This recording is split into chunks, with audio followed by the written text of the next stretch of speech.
आज के हमारे वीडियो में हम आपको भगवान शिव और अर्जुन के बीच हुए एक युद्ध के बारे में बताएंगे। हिमालय पर्वतमाला में इंद्रकील बड़ा पावन और शांत स्थल था। ऋषि मुनि वहां तपस्या किया करते थे। एक दिन पांडु पुत्र अर्जुन उस स्थल पर पहुंच गए।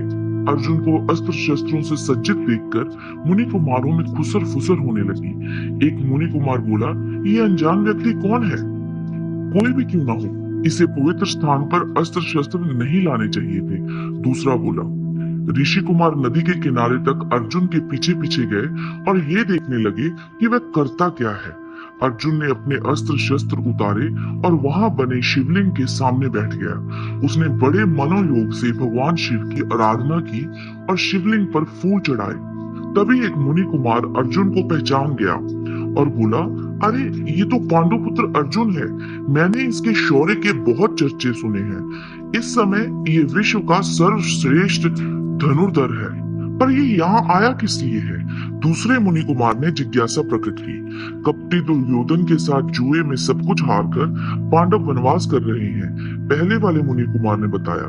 तब तो ये भगवान शिव से वरदान मांगने आए होंगे। तीसरे ने कहा। कई महीने बीत गए। अर्जुन तन्मय होकर ओम नमः शिवाय का जाप करते रहे शिवलिंग के आगे।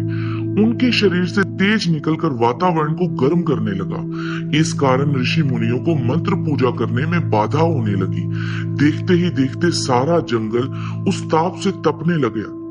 घबराकर ऋषि मुनि कैलाश गए और जहाँ शिव का वास है, उन्होंने भगवान शिव से प्रार्थना की, हे शिव शंकर, हे अभयंकर, अर्जुन की मनोकामना पूरी करो और हमारी पीड़ा हरो।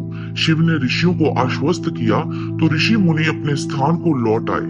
उनके जाने के पश्चात पार्वती ने शिव से पूछा, स्वामी अर्जुन को क्या चाहिए?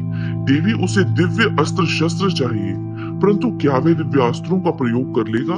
मैं उसकी परीक्षा लेकर देखूंगा। शिव बोले, मैं किरात के भेष में जाकर उससे युद्ध करूंगा। मैं भी साथ चलूंगी, पार्वती बोली। चलो, लेकिन भेष बदलकर। तो ठीक है, मैं किरात नारी बन जाती हूँ। यह बात जब शिव के गणों को मालूम हुई तो उन्होंने शिव से प्रार्थना की, प्रभु हमारी इच्छा है कि हम भी इस युद्ध को देखें, हमें भी साथ ले चले। चलो, किंतु तुम्हें किरात नारियों का भेष धारण करना पड़ेगा। तत्पश्चात सभी किरात के भेष में इंद्रनील की ओर चल पड़े। वे इंद्रनील पहुंचे तो माता पार्वती ने एक और संकेत करके भगवान शिव से कहा, स्वामी वह देखिए, कितना बड़ा शूकर। देख लिया? अभी से इसे तीर से मारकर गिराऊंगा।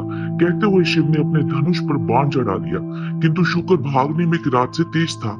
उसने ऋषियों के आश्रम में जाकर ऐसा उत्पात मचाया कि ऋषि भाग खड़े हुए। बचाओ, रक्षा करो, मुकासुर फिर आ गया शूकर बनकर। कहते हुए वे सहायता की गुहार लगाने लगे।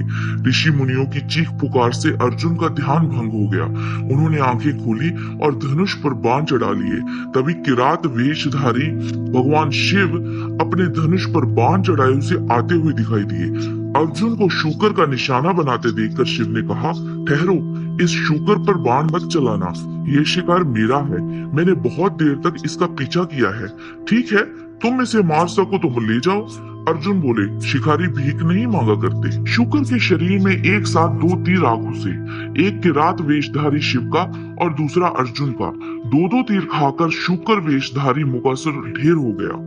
जमीन पर गिरते ही उसका असली रूप प्रकट हो गया। ये तुम्हारे वाण से मरा है स्वामी, किरात नारी बनी पार्वती मुदित स्वर में बोली। ये सच कहती है युवक। किरात ने कहा, तुम्हारा वाण शूकर के शरीर में तब लगा जब वह मेरे वाण से मरकर नीचे गिर गया। तब तो इस बात का निर्णय हो ही जाना चाहिए कि हम दोनों में से कौन श्रेष्ठ धनुर्धर है। अर्जुन ने गर्व भरे स्वर में चुनौती दी। बस फिर क्या था, दोनों ने अपने अस्त्र शस्त्र एक दूसरे की ओर चलाने शुरू कर दिए। देखते ही देखते भयंकर वाण वर्षा शुरू हो गई। लेकिन कुछ ही देर बाद अर्जुन का तूणीर बाणों से खाली हो गया। तब वह विस्मय से बड़बड़ाया, मेरे सभी वाणों को इस किरात ने काट डाला। मेरे वाणों से भरा सारा तूणीर खाली हो गया, किंतु किरात को तो खरोंच भी नहीं लगी। अर्जुन और भी चिढ़ गए। इस बार वे तलवार लेकर किरात की ओर झपटे और बोले, किरात, भगवान का स्मरण कर ले, तेरा अंत काल आ गया है। किंतु जैसे ही अर्जुन ने तलवार किरात के सिर पर मारी, तलवार टूट गई। अर्जुन निहत्थे हो गए तो उन्होंने एक पेड़ उखाड़ लिया और उसे किरात पर फेंका। लेकिन उनके आश्चर्य का ठिकाना ना रहा, क्योंकि किरात के शरीर से टकराते ही पेड़ किसी तिनके की भांति टूटकर नीचे जा गिरा। जब कोई और उपाय नहीं रहा तो अर्जुन निहत्थे ही किरात पर टूट पड़े, किंतु किरात पर इसका कोई असर नहीं हुआ।